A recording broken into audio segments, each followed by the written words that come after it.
रिया एक यंग और वाइब्रेंट लड़की थी और वो अपनी ज़िंदगी में खुश थी। एक दिन उसकी मॉम और डैड ने डिसाइड किया कि वो अपने पुराने गांव वाले मकान को बेच देंगे।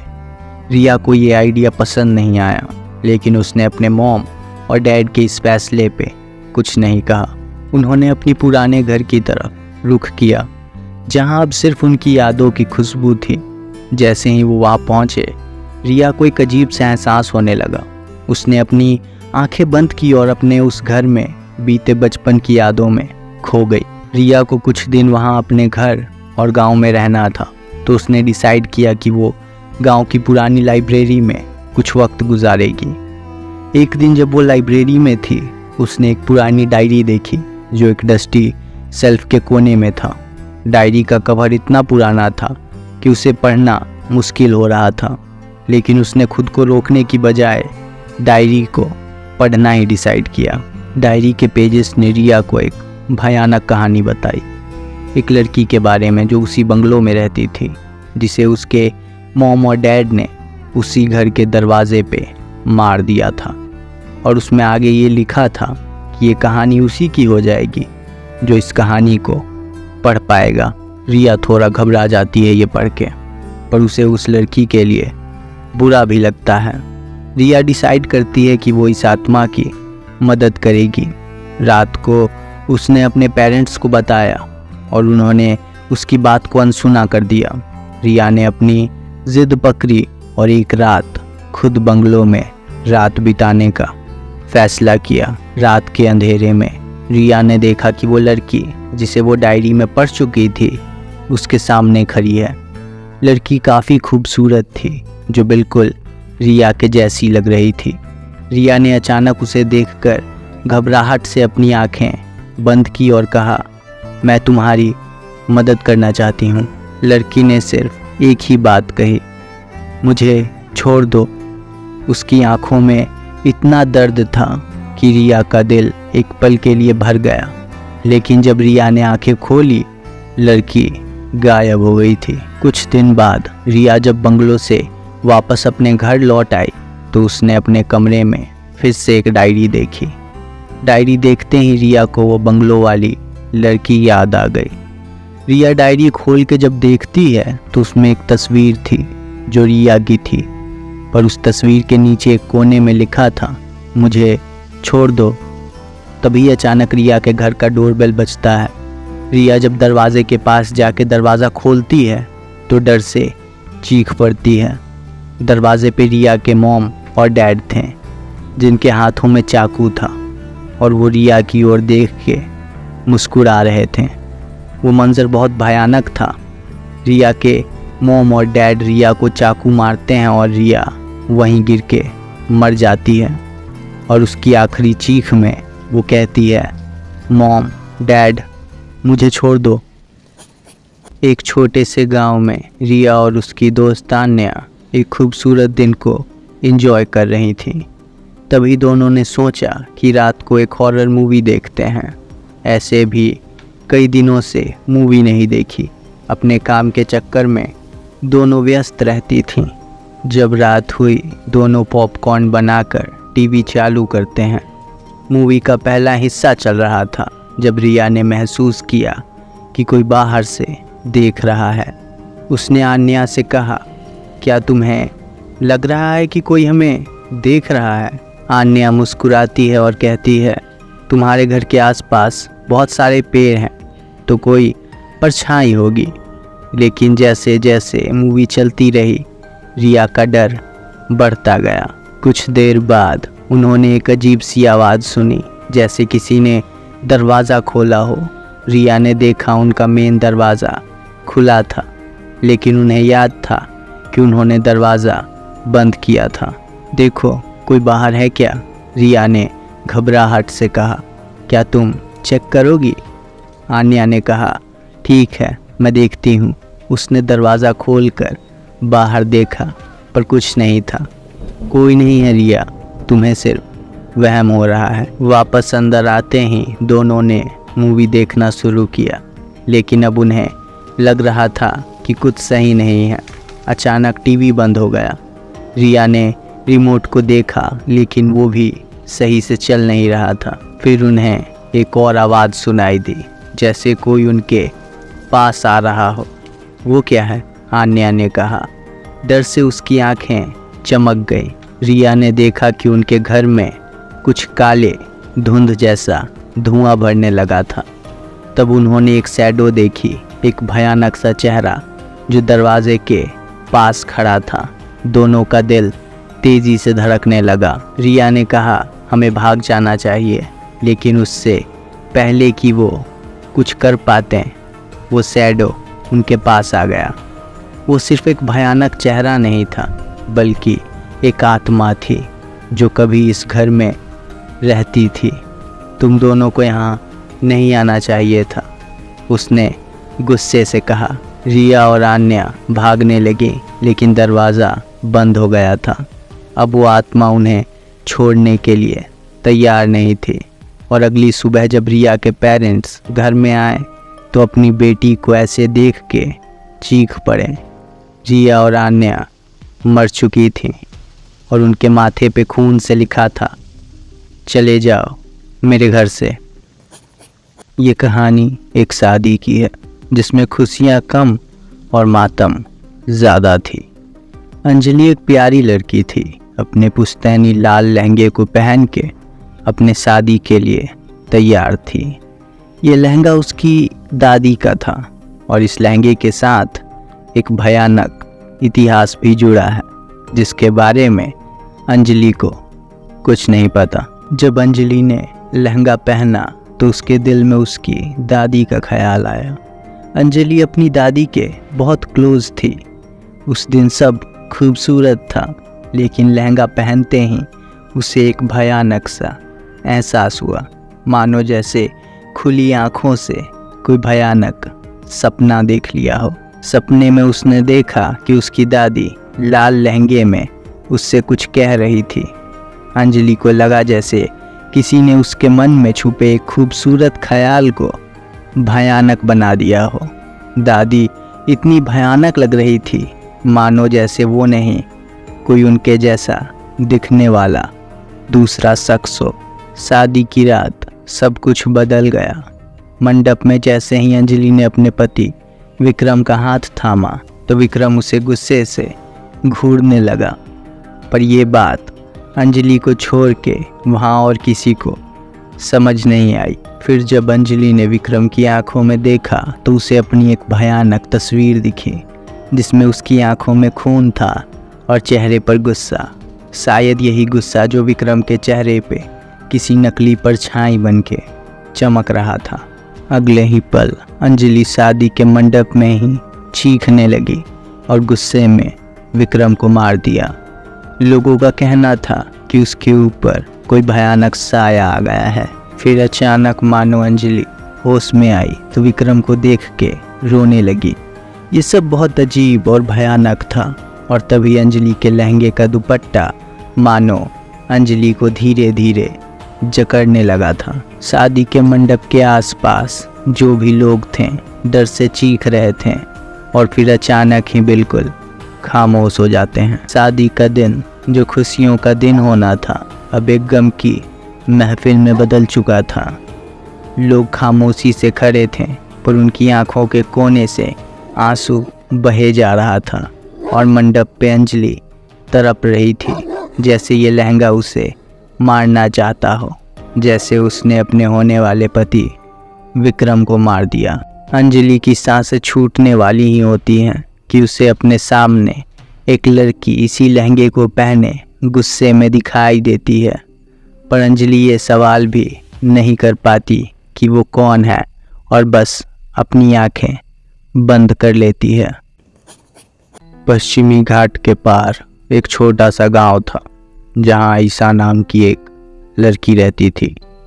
उस गांव में कई कहानियां और किस्सों में आयशा का जिक्र रहता ही था।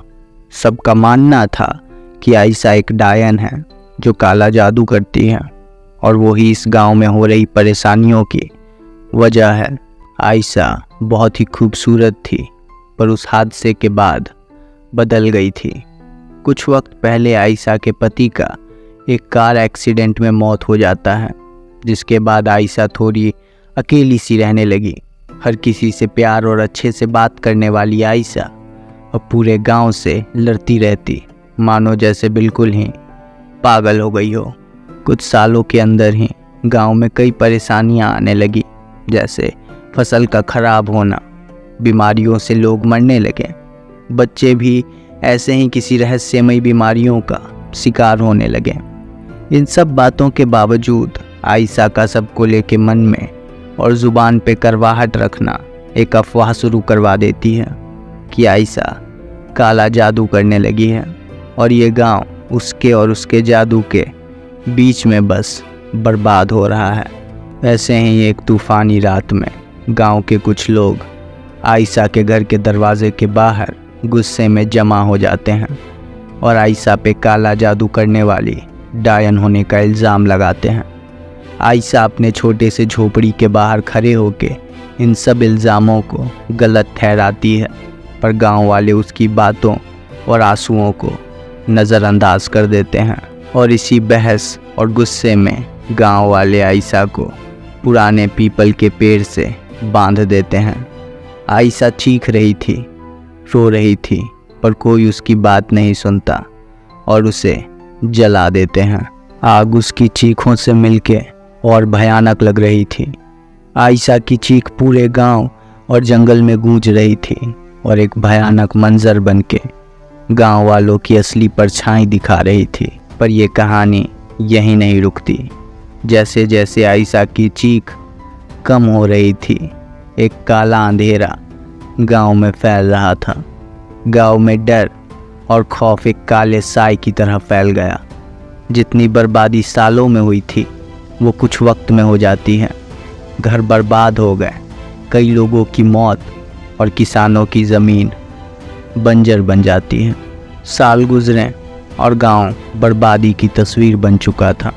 जो बचे थे गांव में वो अपनी बर्बादी की वजह आयशा को बताते थे कि ये उसका कोई श्राप है, और कुछ लोगों का मानना है कि ये इस गांव की सज़ा है। आयशा के साथ जो हुआ उसका।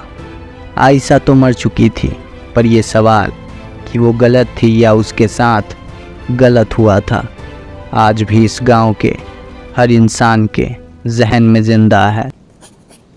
एक छोटे से गांव में एक कहानी सुनाई जाती थी। लोगों का कहना था कि रात को जब चांद चमकता है तब एक अनजानी खुशबू गांव के रास्ते से गुजरने लगती है।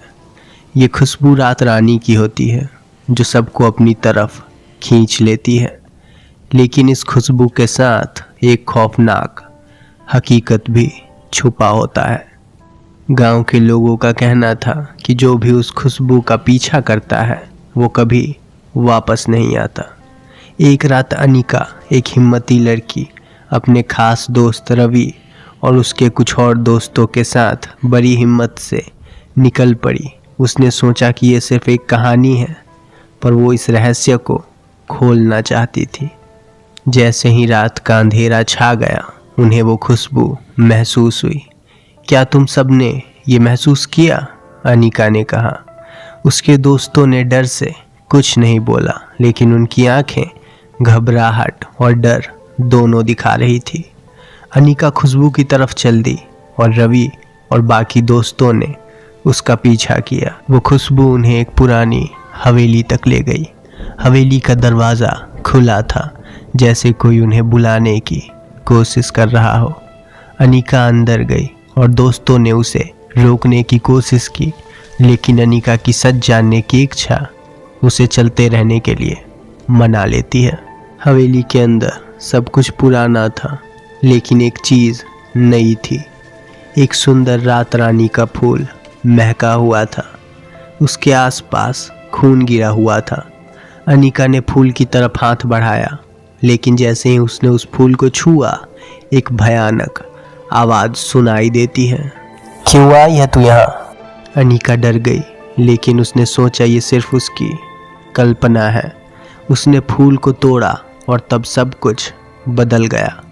रात रानी के फूल से कुछ निकलकर अनिका की आंखों में घुस गया। अनिका के चेहरे पे खुशी की लकीर बिखर जाती है और फिर अचानक उसके चेहरे का रंग उतर जाता है। रवि और बाकी दोस्तों ने सुना कि अनिका ने चीख के कहा, मुझे छोड़ दो, लेकिन उसकी आवाज़ अब उसके जैसी नहीं थी। उसके चेहरे पर एक भयानक मुस्कुराहट थी, जैसे वो किसी और की हो गई हो। उसने अपने दोस्तों की तरफ देखा और वो सिर्फ उन्हें देख रही थी, जैसे वो उन्हें मार के खाने के लिए तैयार हो। एक के बाद एक सब दोस्तों ने भागकर हवेली से निकलने की कोशिश की, लेकिन हवेली का दरवाज़ा बंद हो गया था। उन्हें समझ आ गया कि वो अब नहीं बचेंगे। रात रानी की खुशबू उन्हें भटका रही थी और तभी उन्होंने देखा कि अनिका अब उन्हें और ध्यान से देख रही है, लेकिन अब उसकी आंखें भी मानो किसी और के जैसी हो गई थी। हवेली की दीवारें उनकी चीखों से गूंज रही थी, पर कोई मदद के लिए नहीं आता। रात रानी की खुशबू उन्हें खुद की तरफ खींचती गई और उनकी जिंदगी उस रात रानी की खुशबू में खो गई। कई लोगों से सुना तो होगा कि मौत खूबसूरत होती है, पर राहुल ने मौत को अपने सामने देखा था और कुछ वक्त मौत के साथ बिताया भी था, और ये भी सोचता है कि मौत इतनी खूबसूरत होती है तो आज मरना है मुझे। राहुल एक व्लॉगर है जिसे अबैंडन्ड बिल्डिंग्स, स्कूल और हॉस्पिटल में जाना पसंद भी है और उसका काम भी। वो अपने ब्लॉग में हॉरर प्लेसेस को एक्सप्लोर करता है और उसका यही काम उसे हॉस्पिटल 69 में ले जाता है। हॉस्पिटल 69 बहुत सालों पहले बंद हो गया था। रीज़न कई थी, जिनमें से एक रीज़न थी कि वहाँ पे ऑर्गन स्मगलिंग होती है। राहुल के ब्लॉग के लिए ये काफ़ी सही जगह थी, फेमस, ओल्ड, अबैंडन्ड, और ये हॉस्पिटल था, तो ये बात इसे हॉन्टेड अपने आप ही बना देती है। राहुल हॉस्पिटल के अंदर जाता है और पहले अपना इंट्रोडक्शन और इस हॉस्पिटल की हिस्ट्री अपने कैमरे के सामने बैठ के रिकॉर्ड करता है। वो यहाँ रात के वक्त आया था क्योंकि ये उसके वीडियोस को एक नेचुरल हॉरर टच देती थी। वीडियो का इंट्रो रिकॉर्ड करके राहुल को बहुत सीरियस फीलिंग आती है कि उसे रेस्टरूम यूज़ करना है, तो वो हॉस्पिटल के पुराने किसी वॉशरूम को ढूंढता है और चला जाता है। वो टॉयलेट यूज़ कर ही रहा था कि उसे शावर की आवाज़ आती है। इस अबैंडन्ड हॉस्पिटल में शावर कौन ले रहा होगा, बस ये ख्याल ही राहुल को डरा देता है। राहुल का डर उसे बाहर निकलने से रोक रहा था। तभी एक आवाज़, बाहर नहीं आओगे? राहुल डर रहा था, पर लड़की की आवाज़ सुन के वो बाहर झांक के देखता है। उसके सामने एक लड़की थी जो शावर के नीचे नहा रही थी। उसके गीले बालों से होके पानी की बूंदें ज़मीन पे गिर रही थी कि तभी एक आवाज़ राहुल का ध्यान भटकाती है और वो वापस जब शावर की ओर देखता है तो वहाँ कोई नहीं था। राहुल का डर बढ़ने लगा और वो भाग के उस हॉस्पिटल से बाहर निकलने की कोशिश करता है। वो जब हॉस्पिटल के दरवाजे से निकलने ही वाला था, उसे एक बार फिर उस लड़की की आवाज़ सुनाई देती है, मुझे ऐसे ही छोड़ के चले जाओगे? राहुल पीछे मुड़ता है तो वो फिर से वहीं शावर में खड़ा था और वो लड़की बिल्कुल उसके करीब खड़ी थी और उसके कानों में कह रही थी, मुझे छोड़ के तो नहीं जाओगे ना, मुझे डर लगता है। राहुल जानता था कि ये कोई और नहीं बल्कि उसकी मौत है, पर उसके साथ उसकी आंखों में देखकर वो बस यही सोचता है कि मौत इतनी खूबसूरत कहाँ मिलती है, मुझे तो अब मरना भी मंजूर है। तभी एक आवाज़ मानो जैसे किसी मशीन की हो और वो बिल्कुल उसके धड़कन के साथ चल रही थी। तभी न जाने कैसे पर राहुल को एक ज़ोर का झटका लगता है और वो वहीं शावर में गिर जाता है। राहुल की आंख जब खुलती है तो वो हॉस्पिटल में था और बहुत कंफ्यूज था। वो परेशान हो जाता है। तभी एक नर्स उसे समझाती है कि वो पिछले 2 साल से कोमा में था और तभी उसकी नज़र हॉस्पिटल रूम में लगे टीवी पे जाती है, जिसमें वही लड़की जो अभी शावर में थी एक होटल के एडवर्टाइजमेंट में थी जिसका नाम था होटल 69।